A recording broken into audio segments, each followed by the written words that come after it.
morning, everyone. It's wonderful seeing everyone on this beautiful sunny morning. As many of you know, this is the weekend of inspiration. And just to give you an idea of how special this group is for me, the finale of the weekend of inspiration is that there is a rabbinic meeting team this morning in Kinloss. The first speaker, who's going to be starting to speak in about 10 minutes, is Rebbetzen Jacqueline, who's the only one of the speakers who was brought in from America. He's the Rosh Yeshiva of Yeshiva University. He is probably one of the most special people that I have ever met. And he's speaking this morning, but I felt that I had to be here with you. I'm going to run there straight after this. But because we're doing something really special here together. But I want to tell you something about this man. We would have come there with you. Oh, it's true. I'm not sure if you were invited. Unless you become a Rebbetzen, Linda, then you can come.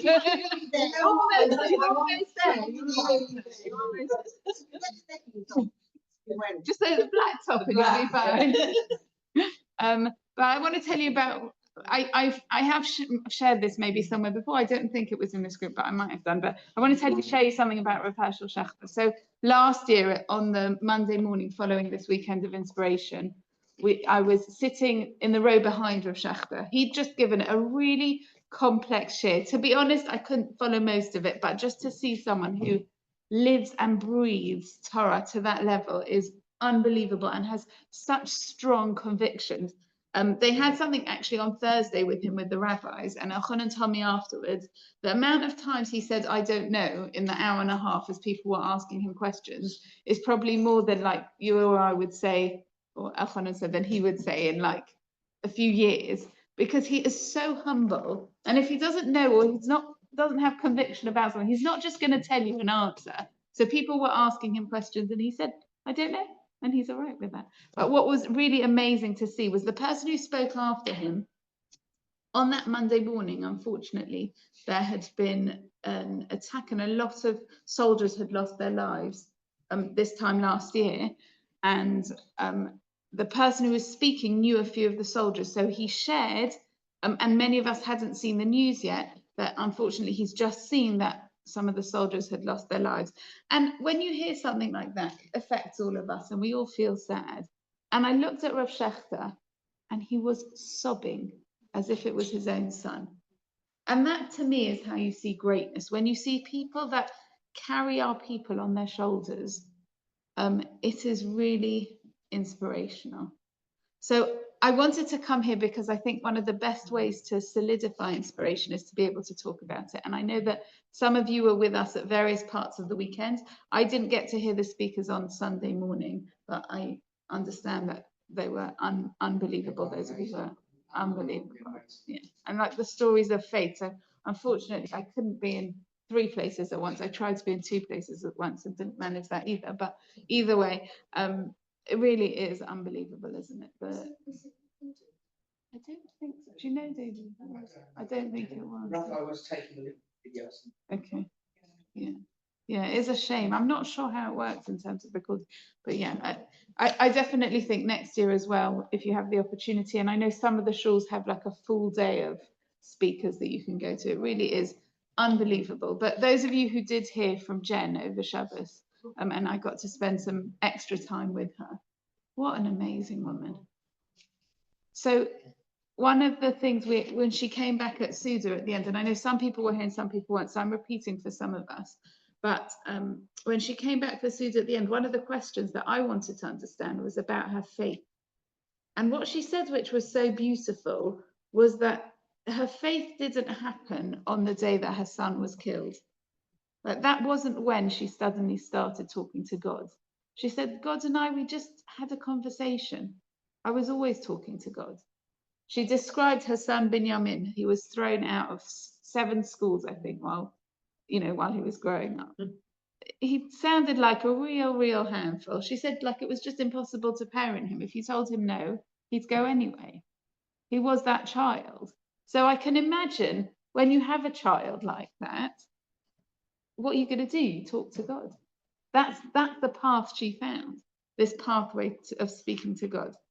Someone called me this morning, and unfortunately someone we know within our midst. There's been a real tragedy within the community, and someone went to the Shiva house, who normally actually is here on a Monday morning, and she shared how amidst this terrible tragedy and struggle, the person sitting Shiva said that they feel so grateful that they have a pathway of faith, because otherwise they don't know how they would get through it. I think they still don't know how they'll get through it, but to having a pathway of faith, and you could see it on Jen so clearly how her faith is there for her. I think to know beyond a shadow of a doubt, it's not, if you remember, we spoke about this idea of blind faith, like I just kind of vaguely believe.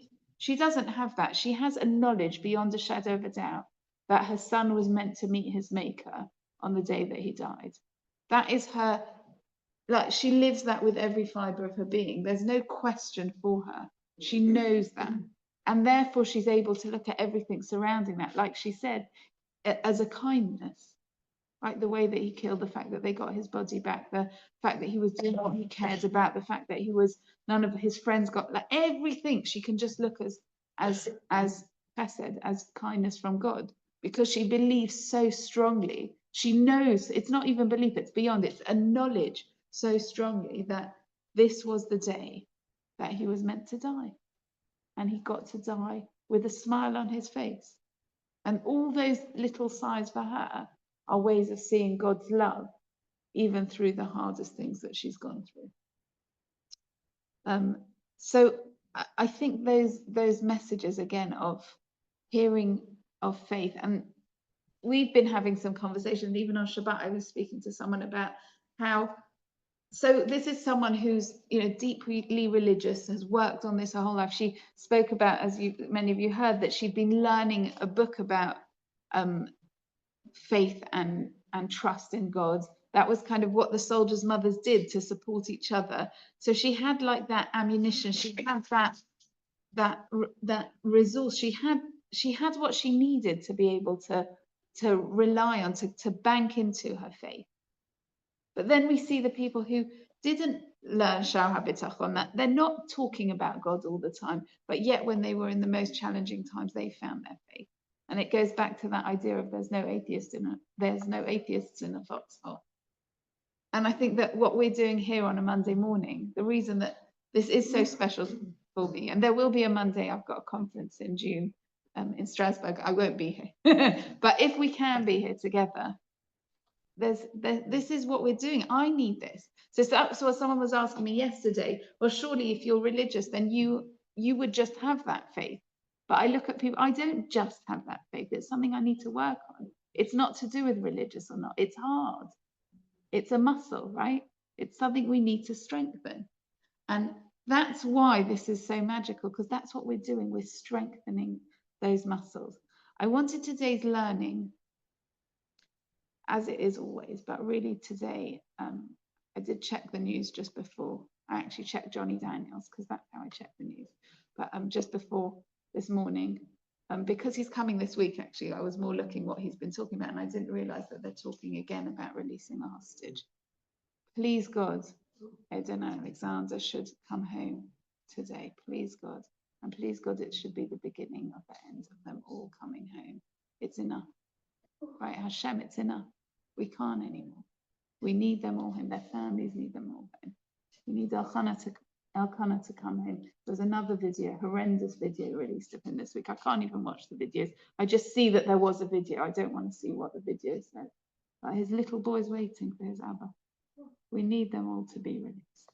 So please God, the inspiration we share and that we will continue to share, it really should be that they come home this week. I'm going to share some lovely messages and ideas that were sent in to me. Please keep them coming. It gives me something to talk about, right? It gives us all something to talk about. We learn so much from each other. It really is amazing.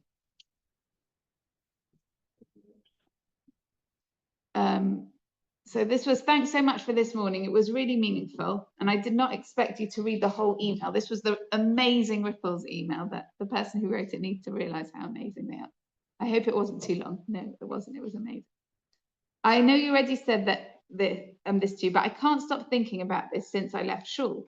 When you read that quote from Grey's Anatomy and Sophie's story, I had the theme tune playing in my head for the whole session, and the words, "How to save a life." I just could not believe it when you said the lady who lost her father wanted the session to be on how to save a life. The exact words and how what her father did connected to the quote from Grey's Anatomy from her story. Something so small, but it's amazing how it's connected.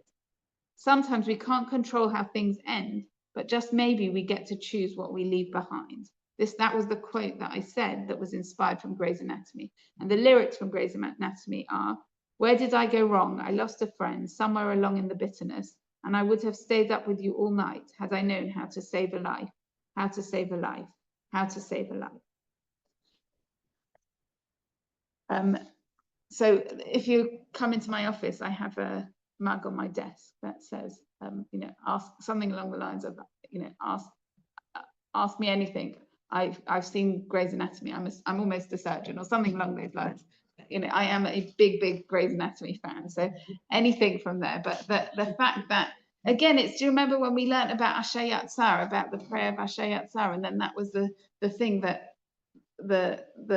they'd asked for the baby who, please God, should just continue getting stronger. She is, this operation was successful, but she has a very long way to go. So miracles are miracles, but we need more miracles. So Basia Bas Ayala Esther should continue to grow stronger. So that was connected. And then how we had the idea of staying alive and the story that I was reading and the ripples, and it's all connected. And then this was the inspiration that I found that I want to share with you. And then I'll read some more of the emails from other people. So there was a video that someone had shared on their status on WhatsApp that a man was telling a story about a lady who had kidney failure and needed a kidney transplant. And she had a 99% difficulty of being a match. It was so unlikely for this woman to find a kidney match. And they were looking and looking and looking, and they found her a match. It was like unbelievable, miraculous story to be able to find this woman a match for her kidney.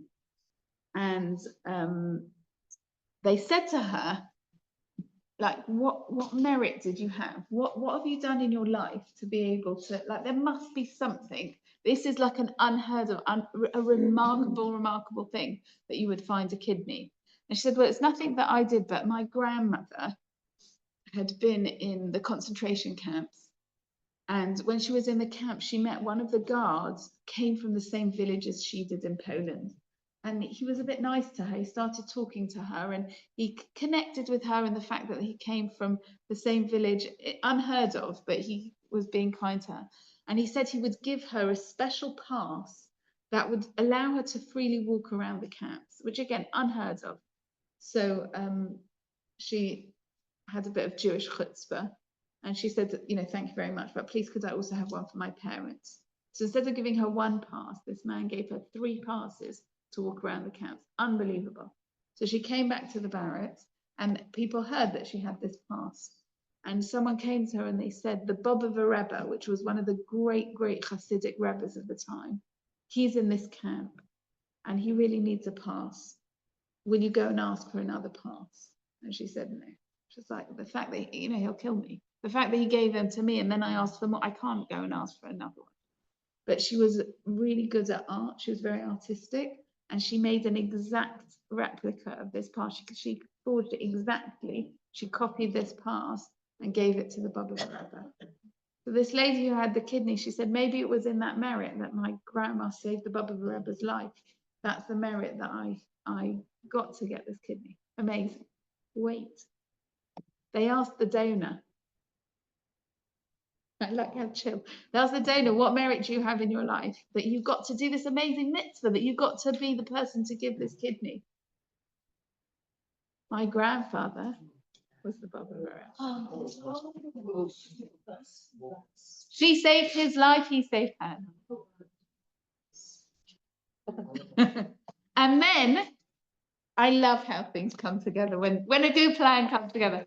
I was looking at, I've got one of the groups that I love is about the beauty of our nation, and it's just sharing wonderful, positive, amazing things.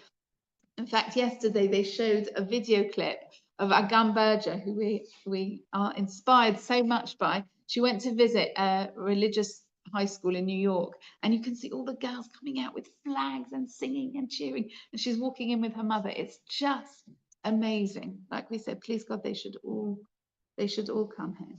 But on this group, that same day, I just watched that video, and then on this group they shared this picture.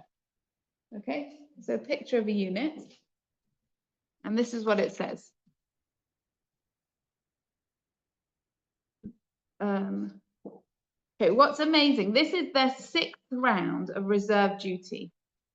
6th round, right? They're going in for the 6th round, and their 3rd time serving in Gaza. Like, these men are heroes, right? 3rd time, 6th round of reserve duty. As if that weren't heroic enough, every one of these remarkable soldiers has also donated a kidney to someone in here. Look at these men. Look at these men. What heroes. Every one of them is just amazing. I was speaking to someone actually after one of the classes, and we're talking about donations and kidney donations. I know there's someone who needs a kidney within the Jewish community. It's been a little bit around the press. I don't know him personally, but would you donate a kidney if you can? What an amazing thing to do. Amazing, just amazing. But yeah, that was just yeah, amazing. Okay, I'm going to share a few other bits.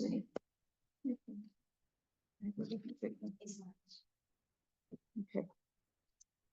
Some more emails. Please keep the emails coming. I love them.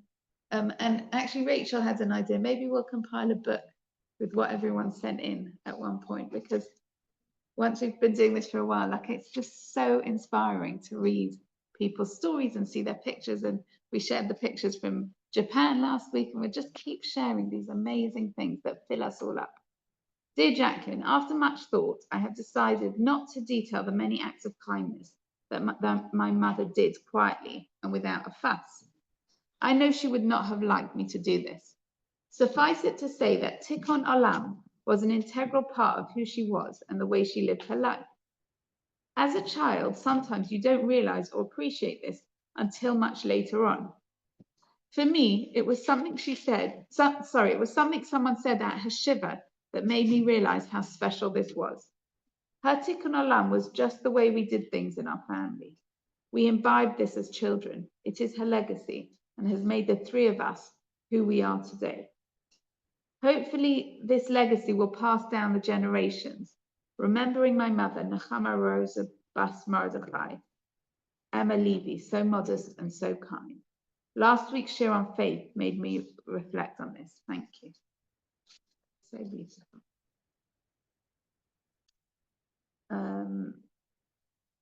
Dear Jacqueline, I had just wanted to tell you what a moving, inspirational group you have created on Monday morning.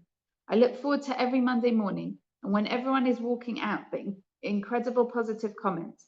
You are touching the group on such a deep level, as you are sharing insights into people's lives and stories that I will never forget and can share with family and friends. It gives us such a sense of belonging, community, and hope at a time of such adversity and darkness for the Jewish people.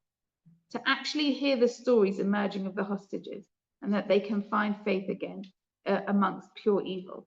Thank you for everything you give to us. It's a joy. And then this one was a real gift that I got last night. So I love when I get something that I can spring off from as well. Dear Jacqueline, I joined your Emunah session because I have always felt a bit ambivalent about faith. What is it, and do I have it? I know it exists, and listening to the amazing Jen Airley on Shabbat morning and hearing her journey and how her faith has supported her through her personal tragedy was so inspiring. My faith is, I think, there, but I am only just recognizing it. The idea that we are all where Hashem wants us to be is a comforting idea, but we have a responsibility to use our gifts, whatever they are, well. Faith, I think, comes in all shapes and sizes. From the faith we have that day will follow the darkest night, and that the sun may shine, and we will find the time to appreciate and enjoy the beauty that surrounds us. Every day, we put our faith in the skill and wisdom of doctors and all the people who help us in so many ways. If we listen really hard to our inner voice that can guide us every day, we should be able to hear the voice of Hashem. I pray that we are listening. I think I have rambled enough. I disagree. I think it was beautiful.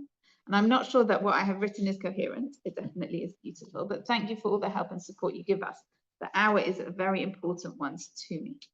I love this idea of faith coming in all shapes and sizes. I think that the longer we are discussing this together and the more conversations we're having and the more people that I meet in general, everybody has faith. Everybody has faith. And those who tell you that they don't, it's just complicated. And that's okay. But one of the things that we're trying to do together is to just find that faith inside each of us. But it takes work. And I think that sometimes I was thinking we speak about the idea that faith is like working on a muscle. You've got to work on it. It doesn't just come. And sometimes it is that people are thrown into a really hard situation and that's where they find their faith. But if we can work on our faith as a muscle. But I was thinking about our heart. We don't really notice that our heart's there if it's healthy. And sometimes, God forbid, if we've got heartache or if we've got a real issue with our heart, so that's when you feel it. There's so many muscles like that. You don't actually, they don't seem to be there. It's not normal to feel your heart, right? It's not normal to notice your heart there. And I wonder, maybe that's something that we can connect faith to a little bit. Like, it's okay that we're not always so in touch with our faith or that we feel it so strongly. But right now, it makes sense that our faith is something that we're all thinking about and working on and talking about, and everyone is. Because right now it hurts. Right now, our brothers and sisters are still in captivity. We are losing lives every day. There is so much within our own community, suffering and pain. People are really, really struggling.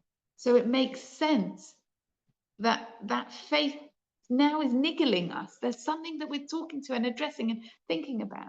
And how special to do that together as a group. Which is why if I don't have to, I don't want to miss a Monday morning. How special that we get to do this together. I need it. And we can share that together. So the one more email that I got, and this is a bit of a longer one, but I'll just read you the introduction. Please read this as it's so pertinent to Emunah. I did write a piece for you, but it accidentally was deleted. We're not allowed to say stupid in my family, but my stupid fault. my son's learning. There's a few words that our kids, like since they were little, and they a bit joke about it now, but they're not meant to say shut up or idiot or stupid. So instead of saying idiot, you're allowed to say a clumsy buffoon, because that's a bit funnier. So Shlomo's studying Shakespeare in Macbeth, apparently something says idiot. So he's going around saying clumsy buffoon. It was really fun. Going around, he's got his GCSE today as he speaks. Thanks God, he should do well. He should do. So this person wrote, why write when you can read this article which says so much more? But I actually disagree. I'm going to read the article and it is beautiful. But I think that I get the most inspiration when people sitting in this room share, because I think there's nothing quite like learning from each other. It really creates a space of sharing, which is amazing. So this is Diary from Jerusalem by Sarah Tuttle Singer, Israel's Secular Days of Awe. There is a rhythm to this land, not a melody exactly, but a pulse, a thrum beneath the stones and sun-scorched hills, beneath the eucalyptus smoke and rosemary beneath our rib. Some days it sounds like prayer, other days like warning. During these days, between Yom HaZikaron and Yom HaAtzmaut, between the silence of memory and the wall of the sirens, I tried to listen closely, to notice what moves beneath the surface, what aches, what insists on blooming anyway. These aren't ordinary days. but they aren't extraordinary either. They are days we live here, where grief is muscle memory and hope is a choice we keep making. The sirens that tell us when to stand still have faded, but the others, the ones that send us running, have not. And still, the coffee brews, the children play, someone drops a few coins in a beggar's cup, and sometimes, if you're paying attention, you can hear an entire universe. Sunday, April 27th. The taxi driver who lives next to the mosque in the village, just across the road from me, has a whole docket of regular passengers, friends he calls them. Turns out, I'm not that special. He called me 2 years ago, just after the Memorial Day siren had faded into the hills, and said he had a story for me. I'm thinking of this story now because we are in the in-between time between Yom HaShoah and Yom HaZikaron, a time, for me, that feels almost like a secular version of the days of awe. In the days between Rosh Hashanah and Yom Kippur, we move through a space that is tender and raw, where everything carries weight, and even silence has shape. This is different, but still sacred. Between the days we remember the heroes of the Warsaw Ghetto and all who were murdered in Hitler's Maw, and the day we mourn our fallen soldiers and victims of terror, we walk a narrow bridge suspended over a vast sorrow. Already there as those who fast, who treat this time with its own quiet holiness. One of my favorite passengers, the taxi driver said, an old man who lives around the corner from you on your side of the road. The old man is almost blind now, the driver tells me, white hair blooming like cotton over his ears. He wears a yarmulke, a kippah. His daughter dresses him in the morning, buttons his shirt, buckles his belt, tucks him in at night. He can't remember how the pieces fit together anymore, but if you squint, you can still see it. The man he once was, handsome, strong. He was in the army during the Nakba, the driver says, but that was a long time ago. He's very old now. Did you ever talk about the war, I asked. No, the driver says. His voice tightened. Even before he forgot so much, we didn't talk about it. I think I would have gotten angry. My family lost everything in the Nakba. His family calls him a hero. I don't want to think about it. But now he's very old, and I like him. I like him now. He is my old friend. Every Wednesday, the driver picks up his old friend to take him to the clinic. He's fading, he tells me. Every time, a little more. I walk him in, wait for him in the waiting room. Usually his daughter comes too. She doesn't drive, but sometimes it's just us. He forgets where the toilet is. He can barely see, but he sees me and he remembers me. I can hear the driver smiling through the phone. So did you take him today, I ask. Yes, he says.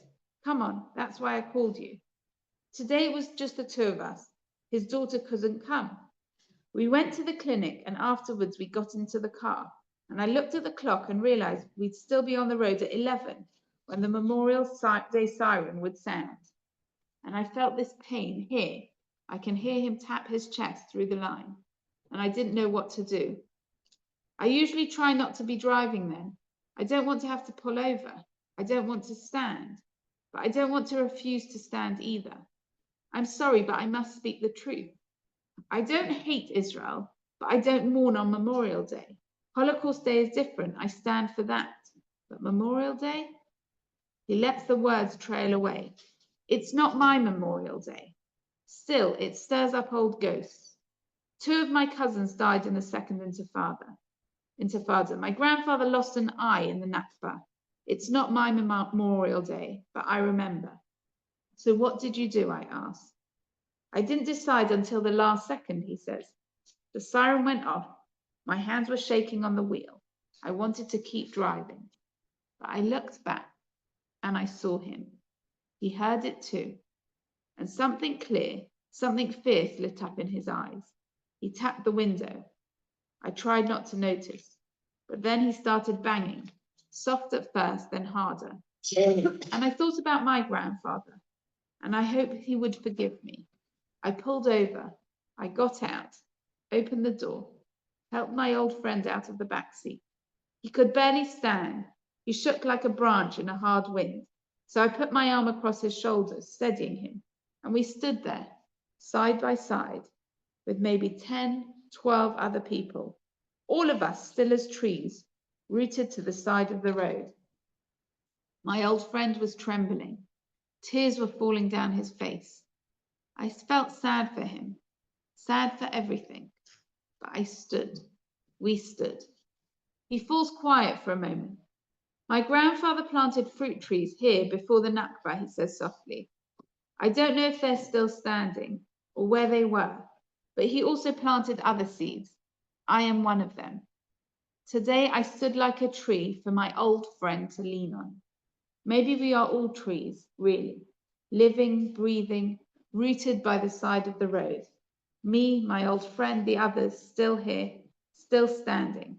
Our seeds and roots everywhere, here forever. It does go on, but I think I'm going to stop there, even though there's so much to share. But yeah, maybe what I'll do is I'll put the link on the group because it really is so beautiful. But the complicated emotions that you can hear this taxi driver has, and we can all understand it, and he's a good person. And then you think about the good people who have even more complicated emotions right now. One of the things that we asked at Suda to Rav Zimmerman and Jen was about the division that seems to be creeping back into the Jewish people. When Jen shared over here, she said, we don't want to go back to before October the 7th. And for someone like that to say that, how could she say that? But the way the world was, the way Israel was, the way we were as a people before October the 7th, on October the 6th, was not okay. And what they shared at Suda is the media wants us to think that we are very divided again. A lot of it is caused by the media. We're not very divided, but you know, she said it beautifully. She said we're not, we don't have this deep-seated hatred that there was before October the 7th, which was really ripping us apart. But it's sibling rivalry. All right. And what was really funny was at the end of Shabbat, my two boys were having a great fight outside. I don't know if you saw outside the front door. They were like real wrestling fight, sibling rivalry. All right. I didn't interrupt them. They were having a good old fight. But it's sibling rivalry. That's okay. It's okay. We can disagree. We don't need to all understand each other. It's all right. So we fight a bit. But it's not this deep-seated hatred.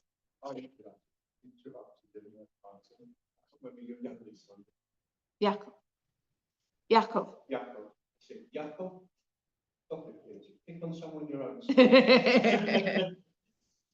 I have a friend who had, I think, 9 or 10 brothers. She was the oldest, then she had, I can't remember now, 8, 9, 10 brothers. And then there's a little baby that was like born once she was already 18, I think. And the mother said whenever the boys used to like drive her mad, she'd just throw them in the garden, lock the door. When you're ready, bang on the door and you can come back in. You know, we're not quite that bad, but they were having a good fun. They were having a good time with each other till someone starts crying, and then it's. But this idea of sibling rivalry is okay. It's okay. Deep down, we love each other, and we don't all understand each other. Jen spoke about the idea of the 12 tribes. We're allowed to be different from each other. It's a good thing.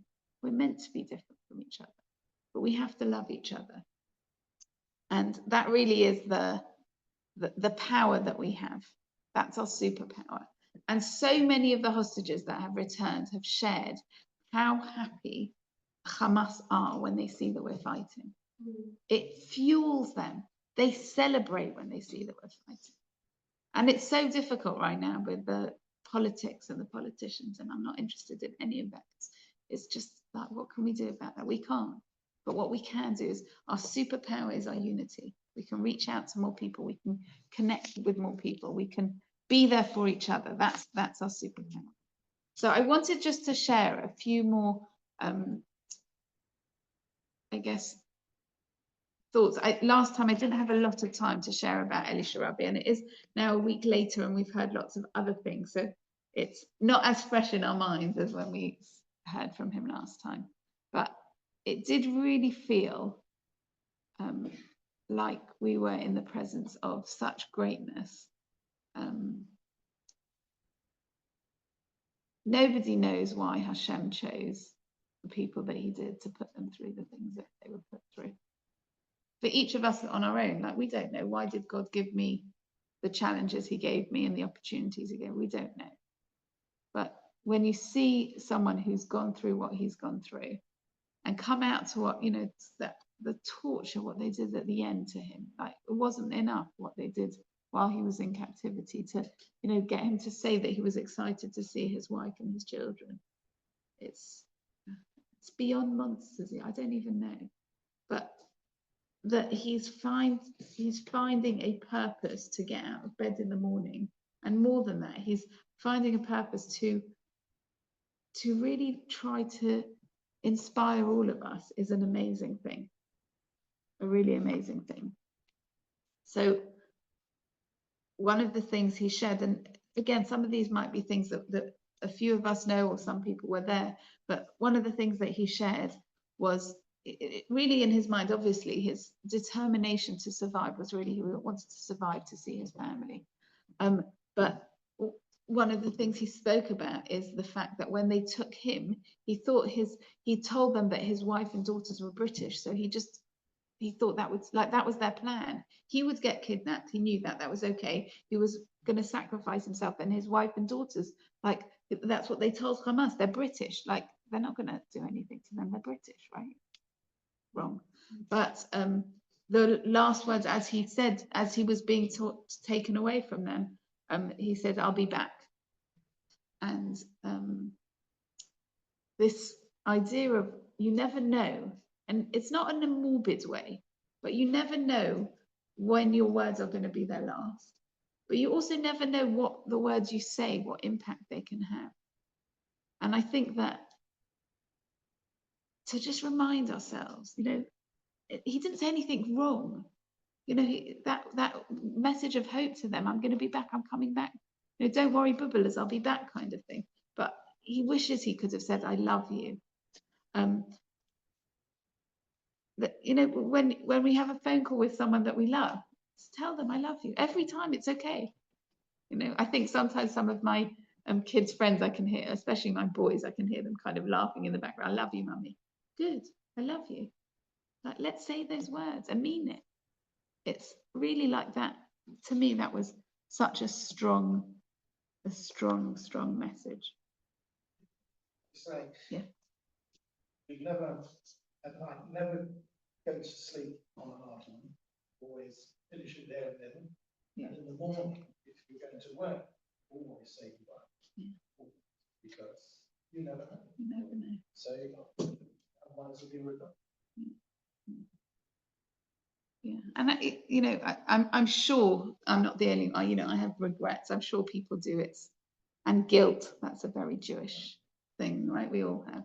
But yeah, I agree. If you can, it's giving those gifts to the people that we love and the people that we don't even know very well, just the people who are around us, right? You come here on a Monday morning. Did you talk to everyone? Did you make everyone in the room feel special? Has everyone had to be lifted by each other? I'm running off as soon as we finish, so I'm not going to do it this week. But can we all, you know, every time? You're running off.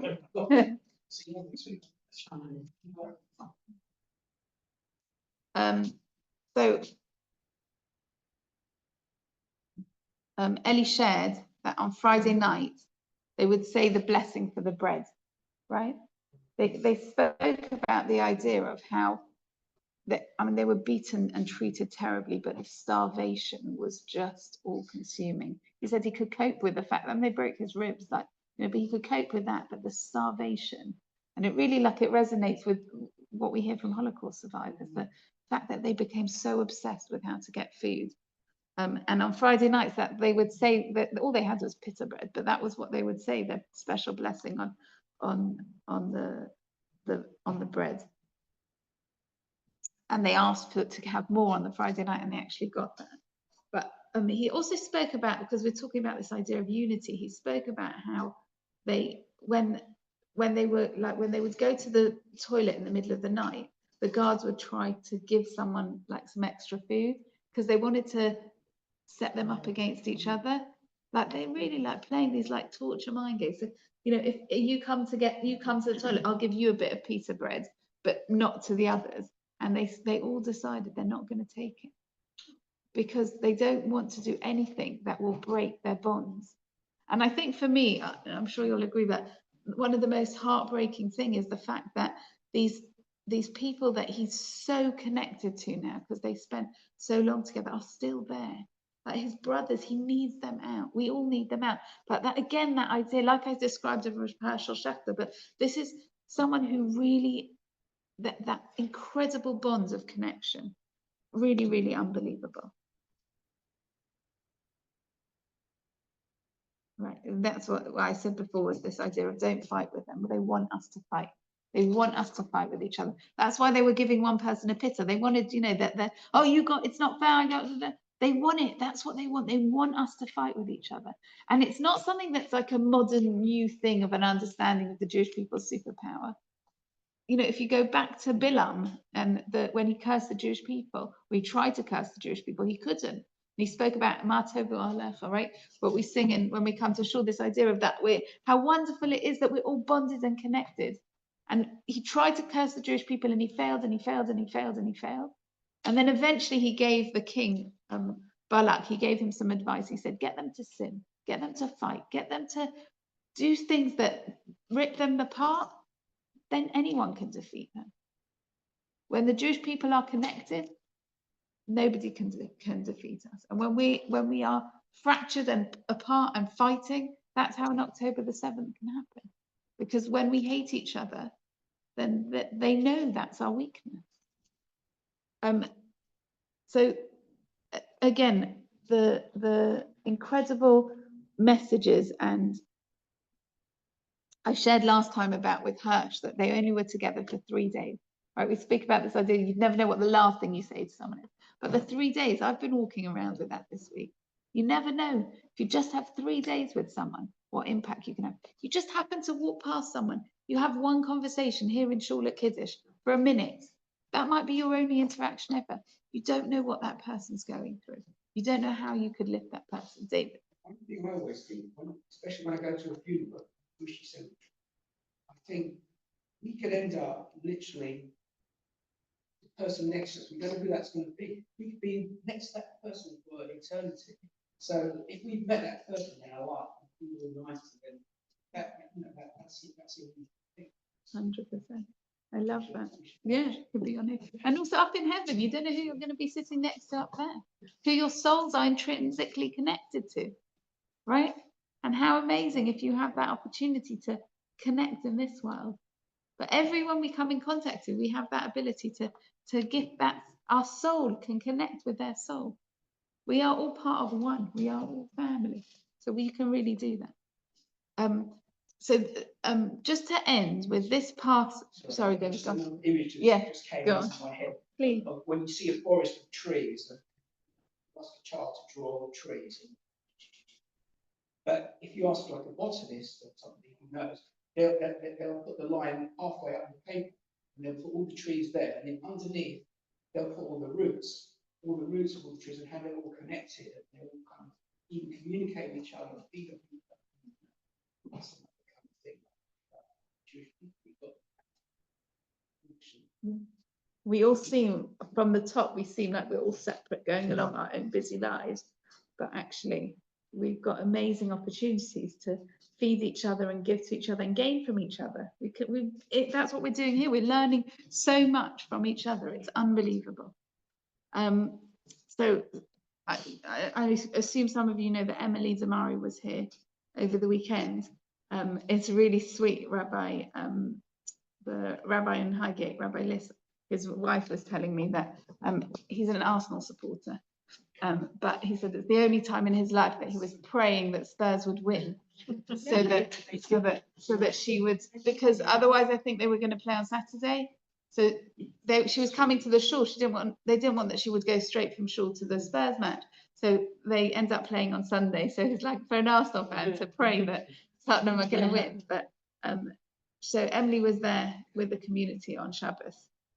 I don't know if I'll be able to find it. Can you see, is there an art scroll Siddur just behind you? I'm not sure if it's going to help me. Okay, I'm not sure if I'll be able to find the right one. I'll look at it. Don't worry. I'm going to look and make it. So she spoke for a little bit in front of the community. Thank you. I'm not sure if I'm going to be able to find it either way, but we'll try.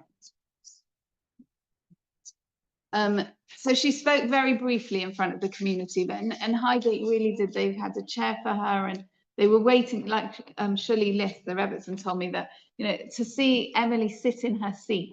Mandy had come there when she was still a hostage and spoken to the community, and they've all been wearing Emily bracelets, and they've really connected. Like, it feels like this is really a very, very strong connection between Highgate Shul and the Damari family. Unbelievable. The place it came from was actually when they went on when the United Synagogue did a trip quite soon after October the 7th, which Jacqueline went on with Rabbi List, and they met Mandy then, and at the time, I don't know if you remember, they were hardly speaking about the fact that Emily was a hostage, because they thought that maybe it would be worse if people knew about it. So it was really under the radar. But then Mandy became more and more vocal as she realized she needed to speak out.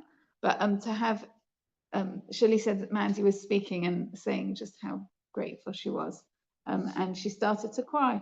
And interestingly, she hadn't cried when she'd come before. And even when Emily was released, she hadn't cried, but she was crying there being in the shul. And Emily came up and gave her a hug and stood next to her. And it's like this idea of they're together now. It's okay. It's just unbelievable. But Emily shared something which I hadn't heard before from her, that she said that they said together every day the prayer of Mizmor L'Soda, which is, they'd found, again, secular people, yeah? We're not talking about traditional United Synagogue Jews, just to be clear. And her grandfather was in the United Synagogue, but she's grown up secular on a kibbutz in Israel.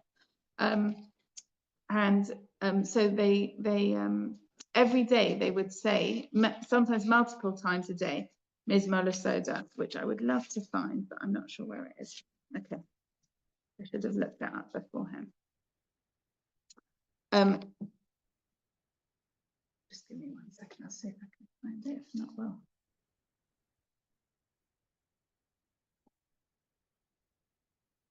Here we go. Mizmor L'Soda. Okay, so why is this so amazing? They found a siddur, and every day, multiple times a day, this really gave them comfort. And she read this out in Highgate. She said this prayer when she came to Highgate. Why is it so special? Mizmor L'Soda literally means a psalm of thanksgiving. Now, if you ask me, if you were a hostage in hell, there are lots and lots of things that you could say. There are loads of prayers. God, please help me. We know, right? There's loads of things you can say. They said a psalm of thanksgiving. Every day when they woke up alive in the morning, they said, thank you, Hashem. And this is what she read this Shabbat in Highgate. I'm going to read you the English. A psalm of thanksgiving. Shout joyously to the Lord, all the earth. Serve the Lord with joy. Come before him with jubilation. Know that the Lord is God. He made us and we are his. We are his people and the flock he tends. Enter his gates with thanksgiving, his courts with praise. Thank him and bless his name. For the Lord is good. His loving kindness is everlasting, and his faithfulness is for every generation. That blew my mind. Out of every prayer that you could say, the prayer that they said together multiple times a day that gave them strength was thank you. To be in the tunnels of hell and say thank you. It's interesting they knew prayer. They found a siddur. They found a siddur. I don't know if someone had one on them or, yeah. I know that there are things there from, like, maybe if some soldiers left, or even there were things I think that they found from before Gush Katif. Like, there were things, I don't know. It is extraordinary. I don't know how they had a siddur. But out of all the prayers, that's what they said every day is thank you that I'm alive. In the army here, soldiers always carried a pen, and I guess in Israel they all have. Yeah. But Emily wasn't a soldier. That's what's interesting. So I don't know if maybe one of the soldiers had it. Yeah. Yeah. Yeah. This reminds me of something my father used to say. And he said, we're described as a stiff-necked people.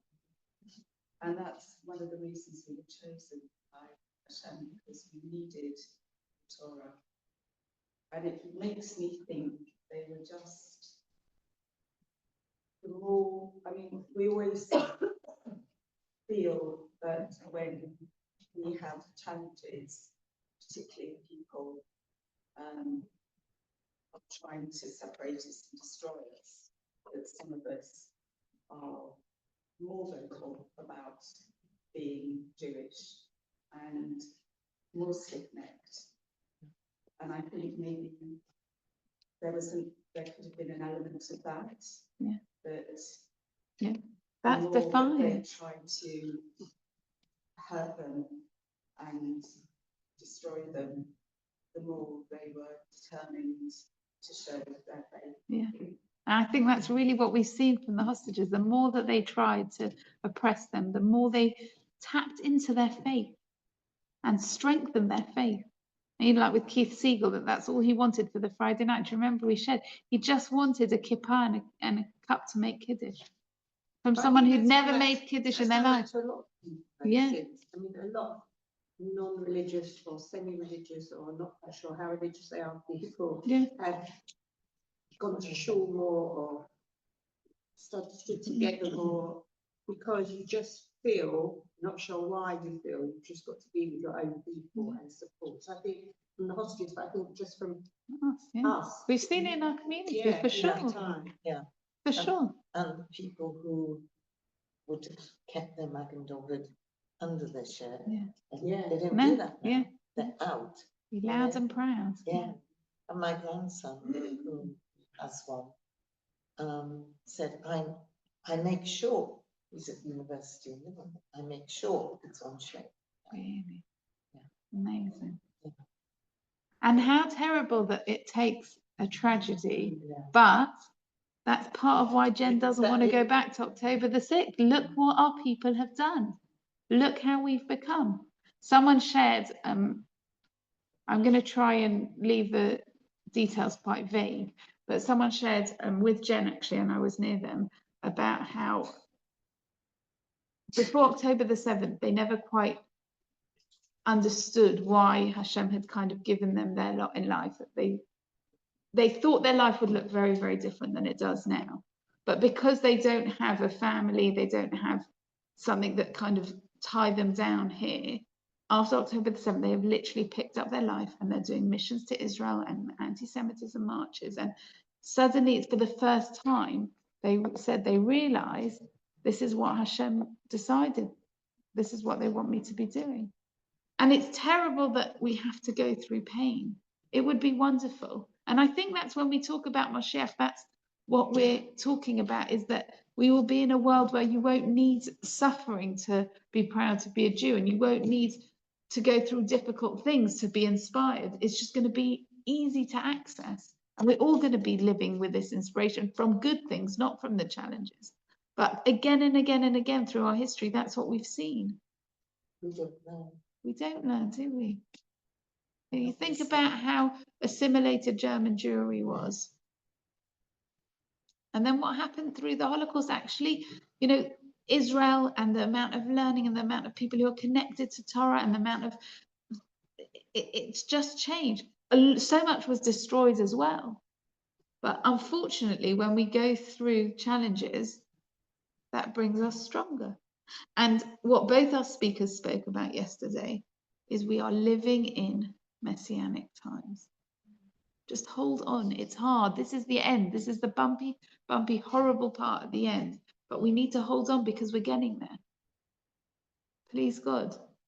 Right? That's what when we say, you know, I believe with true faith in the coming of Mashiach. I'm going to end with the most beautiful story. On Friday morning, Mizrahi did a breakfast with all the speakers. And at the end, someone called Rav Rimon, who is one of the, I'm not sure he's a chief rabbi, but he's definitely like the Rav of Mizrahi. He's one of the most prestigious rabbis who is there. And he's very Israeli. And they asked him to say the blessing, and he did it beautifully. He did like one of the mishaberach that included everything, because he's Israeli and he's a rabbi, and he just kind of put in for the hostages and people who aren't well, and everyone should guidance for our leaders, right, that they should make the right decisions, and all of this in this beautiful prayer. But before he did, he said, is it okay if I just speak for 2 minutes?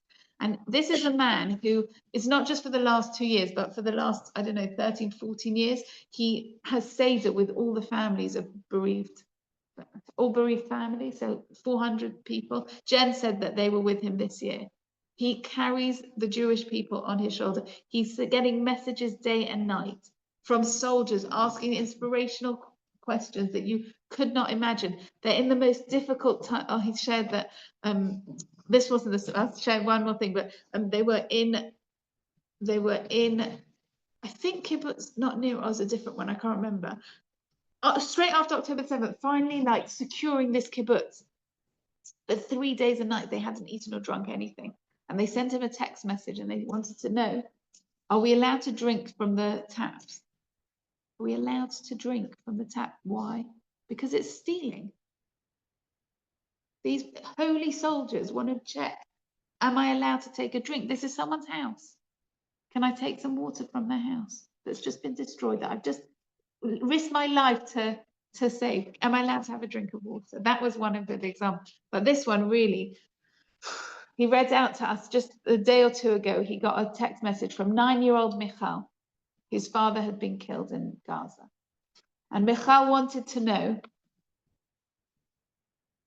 she, asked Lichvod Harav, in honor of the rabbi, I would like to know, does Techiyat HaMesim, does the resurrection of the dead happen straight after Moshiach, or is there a gap? Will my father look the same when he comes back? That is a 9-year-old child who is living with faith. That means that these are the questions we should be asking right now, right? It's coming. We just need to believe strongly enough. We need to know, in the same way that Jen knew, we need to know that this is coming. And the more that we can, and I'm not saying I'm holding that, I'm trying, we're working on this together, right? But we need to work on this, knowing that the good times are coming, not just good, the best times. We're not praying for a ceasefire, right? We're not praying for 1 or 2 hostages to come in. We are praying for world peace. We are praying for God's presence to be understood in the whole world. We're praying for Moshiach. That's really where we're heading for with our faith. We've got a lot of work to do till we get there, but that's really what we want. To the extent that we want to know, just Moshiach's coming. I know that he's almost here. Am I going to see my family straight away, or is there going to be a few days, a few weeks? I just want to know. And will they look the same? I'm asking very technical questions because I know it's happening. I just want to understand how. That is a level of faith that a child can have. But actually, each of us has a child inside of us. So we're going to continue working on our faith. We're going to continue sharing together. Please keep the beautiful emails coming in. And just wishing everyone a wonderful, wonderful week.